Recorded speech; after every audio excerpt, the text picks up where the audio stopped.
गीता का सार।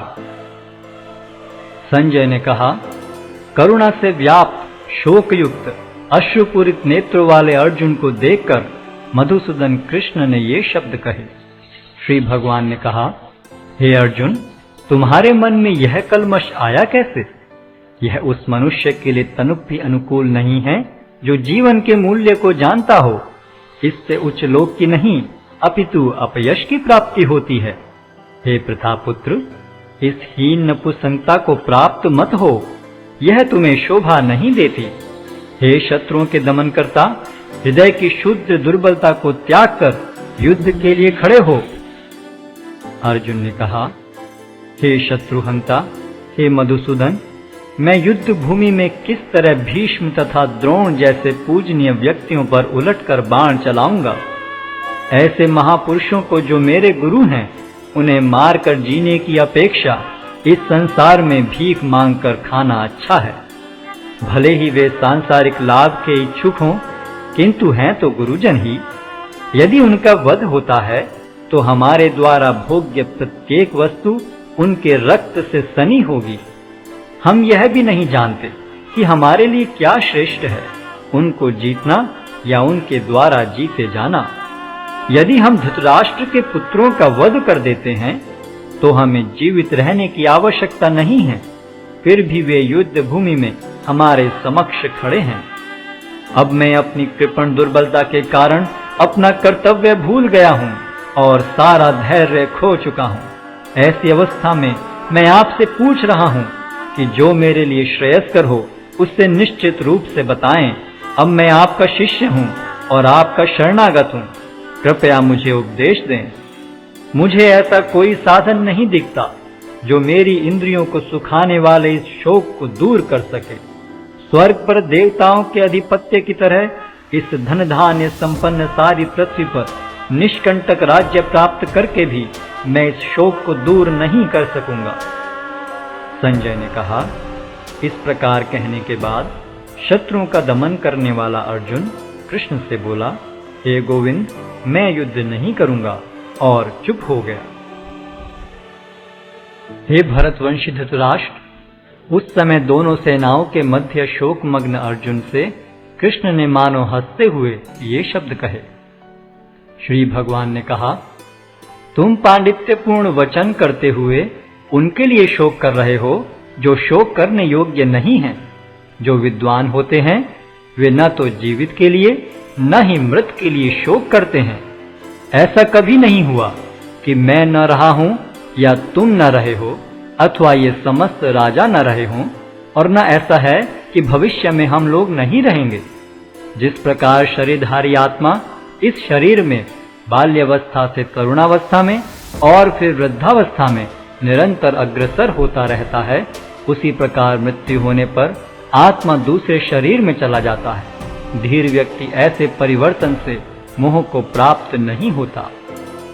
हे कुंती पुत्र, सुख तथा दुख का क्षणिक उदय तथा कालक्रम में उनका अंतर्धान होना सर्दी तथा गर्मी की ऋतुओं के आने जाने के समान है। हे भरतवंशी, वे इंद्रिय बोध से उत्पन्न होते हैं और मनुष्य को चाहिए कि अविचल भाव से उनको सहन करना सीखे। हे पुरुष श्रेष्ठ अर्जुन, जो पुरुष सुख तथा दुख में विचलित नहीं होता और इन दोनों में संभाव रखता है, वह निश्चित रूप से मुक्ति के योग्य है। तत्वदर्शियों ने यह निष्कर्ष निकाला है कि असत का तो कोई चिरस्थायित्व नहीं है, किंतु सत अपरिवर्तनीय रहता है। उन्होंने इन दोनों की प्रकृति के अध्ययन द्वारा यह निष्कर्ष निकाला है। जो सारे शरीर में व्याप्त है उसे ही तुम अविनाशी समझो। उस अव्यय आत्मा को नष्ट करने में कोई भी समर्थ नहीं है। अविनाशी, अप्रमेय तथा शाश्वत जीव के भौतिक शरीर का अंत अवश्यम भावी है। अतः हे भरतवंशी, युद्ध करो। जो इस जीवात्मा को मारने वाला समझता है तथा जो इसे मरा हुआ समझता है, वे दोनों ही अज्ञानी हैं, क्योंकि आत्मा न तो मरता है और न मारा जाता है। आत्मा के लिए किसी भी काल में न तो जन्म है न मृत्यु। वह न तो कभी जन्मा है, न जन्म लेता है और न जन्म लेगा। वह अजन्मा, नित्य, शाश्वत तथा पुरातन है। शरीर के मारे जाने पर वह मारा नहीं जाता। हे पार्थ, जो व्यक्ति यह जानता है कि आत्मा अविनाशी, अजन्मा, शाश्वत तथा अव्यय है, वह भला किसी को कैसे मार सकता है या मरवा सकता है? जिस प्रकार मनुष्य पुराने वस्त्रों का त्याग कर नए वस्त्र धारण करता है, उसी प्रकार आत्मा पुराने तथा व्यर्थ के शरीरों को त्याग कर नवीन भौतिक शरीर धारण करता है। यह आत्मा न तो कभी किसी शस्त्र द्वारा खंड खंड किया जा सकता है, न अग्नि द्वारा जलाया जा सकता है, न जल द्वारा भिगोया या वायु द्वारा सुखाया जा सकता है। यह आत्मा अखंडित तथा अघुलनशील है। इसे न तो जलाया जा सकता है, न ही सुखाया जा सकता है। यह शाश्वत, सर्वव्यापी, अविकारी, स्थिर तथा सदैव एक सा रहने वाला है। यह आत्मा अव्यक्त, अकल्पनीय तथा अपरिवर्तनीय कहा जाता है। यह जानकर तुम्हें शरीर के लिए शोक नहीं करना चाहिए। किंतु यदि तुम यह सोचते हो कि आत्मा अथवा जीवन का लक्षण सदा जन्म लेता है तथा सदा मरता है, तो भी हे महाबाहु, तुम्हारे शोक करने का कोई कारण नहीं है। जिसने जन्म लिया है उसकी मृत्यु निश्चित है और मृत्यु के पश्चात पुनर्जन्म भी निश्चित है। अतः अपने अपरिहार्य कर्तव्य पालन में तुम्हें शोक नहीं करना चाहिए। सारे जीव प्रारंभ में अव्यक्त रहते हैं, मध्य अवस्था में व्यक्त होते हैं और विनष्ट होने पर पुनः अव्यक्त हो जाते हैं। अतः शोक करने की क्या आवश्यकता है? कोई आत्मा को आश्चर्य से देखता है, कोई इसे आश्चर्य की तरह बताता है तथा कोई इसे आश्चर्य की तरह सुनता है, किंतु कोई कोई इसके विषय में सुनकर भी कुछ नहीं समझ पाते। हे भरतवंशी, शरीर में रहने वाले का कभी भी वध नहीं किया जा सकता। अतः तुम्हें किसी भी जीव के लिए शोक करने की आवश्यकता नहीं है। क्षत्रिय होने के नाते अपने विशिष्ट धर्म का विचार करते हुए तुम्हें जानना चाहिए कि धर्म के लिए युद्ध करने से बढ़कर तुम्हारे लिए अन्य कोई कार्य नहीं है। अतः तुम्हें संकोच करने की कोई आवश्यकता नहीं है। हे पार्थ, वे क्षत्रिय सुखी हैं जिन्हें ऐसे युद्ध के अवसर अपने आप प्राप्त होते हैं, जिससे उनके लिए स्वर्ग लोक के द्वार खुल जाते हैं। किंतु यदि तुम युद्ध करने के स्वधर्म को संपन्न नहीं करते, तो तुम्हें निश्चित रूप से अपने कर्तव्य की उपेक्षा करने का पाप लगेगा और तुम योद्धा के रूप में भी अपना यश खो दोगे। लोग सदैव तुम्हारे अपयश का वर्णन करेंगे और सम्मानित व्यक्ति के लिए अपयश तो मृत्यु से भी बढ़कर है। जिन जिन महान योद्धाओं ने तुम्हारे नाम तथा यश को सम्मान दिया है, वे सोचेंगे कि तुमने डर के मारे युद्ध भूमि छोड़ दी है और इस तरह वे तुम्हें तुच्छ मानेंगे। तुम्हारे शत्रु अनेक प्रकार के कटु शब्दों से तुम्हारा वर्णन करेंगे और तुम्हारी सामर्थ्य का उपहास करेंगे। तुम्हारे लिए इससे दुखदाई और क्या हो सकता है? हे कुंती पुत्र, तुम यदि युद्ध में मारे जाओगे तो स्वर्ग प्राप्त करोगे, या यदि तुम जीत जाओगे तो पृथ्वी के साम्राज्य का भोग करोगे। अतः दृढ़ संकल्प करके खड़े हो और युद्ध करो। तुम सुख या दुख, हानि या लाभ, विजय या पराजय का विचार किए बिना युद्ध के लिए युद्ध करो। ऐसा करने पर तुम्हें कोई पाप नहीं लगेगा। यहाँ मैंने वैश्लेषिक अध्ययन द्वारा इस ज्ञान का वर्णन किया है। अब निष्काम भाव से कर्म करना बता रहा हूँ, उसे सुनो। हे प्रतापपुत्र, तुम यदि ऐसे ज्ञान से कर्म करोगे तो तुम कर्मों के बंधन से अपने को मुक्त कर सकते हो। इस प्रयास में न तो हानि होती है न ही ह्रास, अपितु इस पथ पर की गई अल्प प्रगति भी महान भय से रक्षा कर सकती है। जो इस मार्ग पर चलते हैं वे प्रयोजन में दृढ़ रहते हैं और उनका लक्ष्य भी एक होता है। हे कुरुनंदन, जो दृढ़ प्रतिज्ञ नहीं है उनकी बुद्धि अनेक शाखाओं में विभक्त रहती है। अल्पज्ञानी मनुष्य वेदों के उन अलंकारिक शब्दों के प्रति अत्यधिक आसक्त रहते हैं जो स्वर्ग की प्राप्ति, अच्छे जन्म, शक्ति इत्यादि के लिए विविध सकाम कर्म करने की संस्तुति करते हैं। इंद्रिय तृप्ति तथा ऐश्वर्य में जीवन की अभिलाषा के कारण वे कहते हैं कि इससे बढ़कर और कुछ नहीं है। जो लोग इंद्रिय भोग तथा भौतिक ऐश्वर्य के प्रति अत्यधिक आसक्त होने से ऐसी वस्तुओं से मोहग्रस्त हो जाते हैं, उनके मनों में भगवान के प्रति भक्ति का दृढ़ निश्चय नहीं होता। वेदों में मुख्यतया प्रकृति के तीनों गुणों का वर्णन हुआ है। हे अर्जुन, इन तीनों गुणों से ऊपर उठो, समस्त द्वैतों और लाभ तथा सुरक्षा की सारी चिंताओं से मुक्त होकर आत्मपरायण बनो।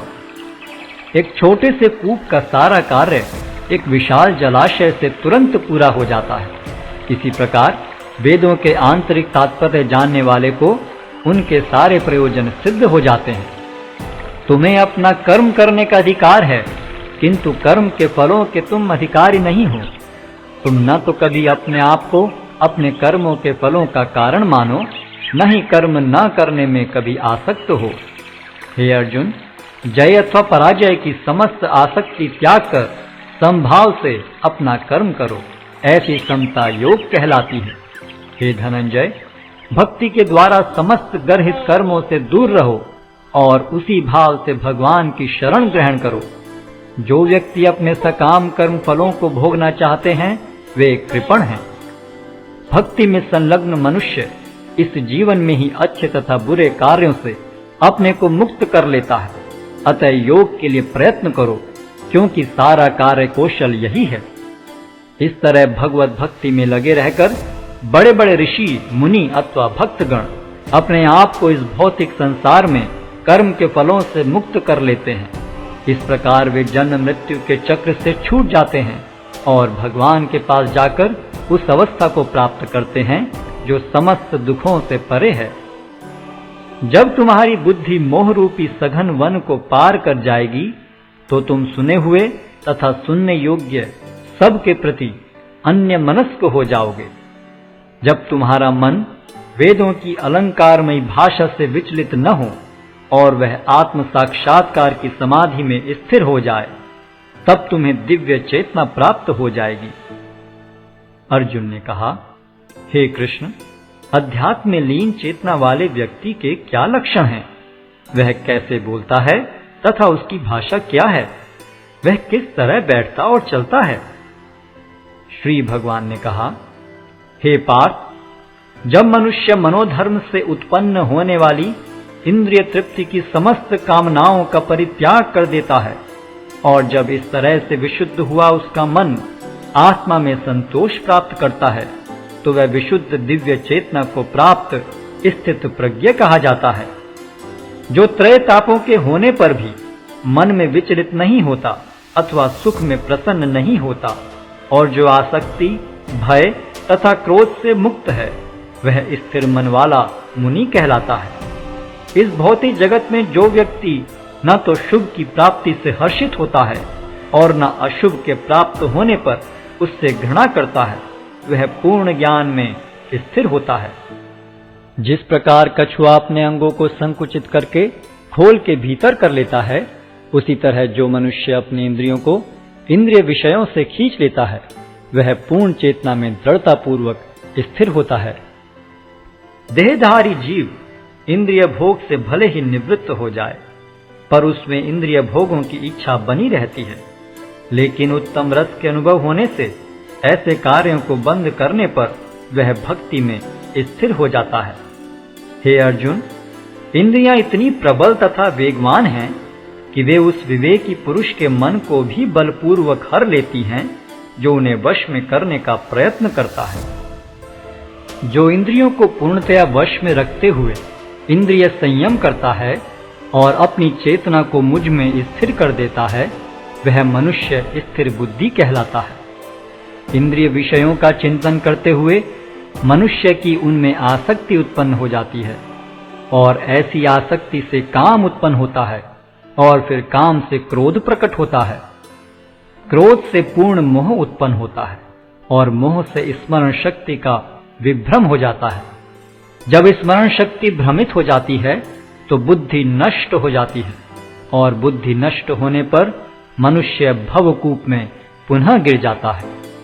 किंतु सस्त राग तथा द्वेष से मुक्त एवं अपनी इंद्रियों को संयम द्वारा वश में करने में समर्थ व्यक्ति भगवान की पूर्ण कृपा प्राप्त कर सकता है। इस प्रकार से कृष्ण भावनामृत में तुष्ट व्यक्ति के लिए संसार के तीनों ताप नष्ट हो जाते हैं और ऐसी तुष्ट चेतना होने पर उसकी बुद्धि शीघ्र ही स्थिर हो जाती है। जो कृष्ण भावनामृत में परमेश्वर से संबंधित नहीं है, उनकी न तो बुद्धि दिव्य होती है और न ही मन स्थिर होता है। जिसके बिना शांति की कोई संभावना नहीं है, शांति के बिना सुख हो भी कैसे सकता है। जिस प्रकार पानी में तैरती नाव को प्रचंड वायु दूर बहा ले जाती है, उसी प्रकार विचरणशील इंद्रियों में से कोई एक जिस पर मन निरंतर लगा रहता है, मनुष्य की बुद्धि को हर लेती है। अतः हे महाबाहु, जिस पुरुष की इंद्रियां अपने अपने विषयों से सब प्रकार से विरत होकर उसके वश में है, उसी की बुद्धि निस्संदेह स्थिर है। जो सब जीवों के लिए रात्रि है, वह आत्म संयमी के जागने का समय है, और जो समस्त जीवों के जागने का समय है, वह आत्मनिरीक्षक मुनि के लिए रात्रि है। जो पुरुष समुद्र में निरंतर प्रवेश करती रहने वाली नदियों के समान इच्छाओं के निरंतर प्रवाह से विचलित नहीं होता और जो सदैव स्थिर रहता है, वही शांति प्राप्त कर सकता है, वह नहीं जो ऐसी इच्छाओं को तुष्ट करने की चेष्टा करता हो। जिस व्यक्ति ने इंद्रिय तृप्ति की समस्त इच्छाओं का परित्याग कर दिया है, जो इच्छाओं से रहित रहता है और जिसने सारी ममता त्याग दी है तथा अहंकार से रहित है, वही वास्तविक शांति को प्राप्त कर सकता है। यह आध्यात्मिक तथा ईश्वरीय जीवन का पथ है, जिसे प्राप्त करके मनुष्य मोहित नहीं होता। यदि कोई जीवन के अंतिम समय में भी इस तरह स्थित हो, तो वह भगवत धाम में प्रवेश कर सकता है।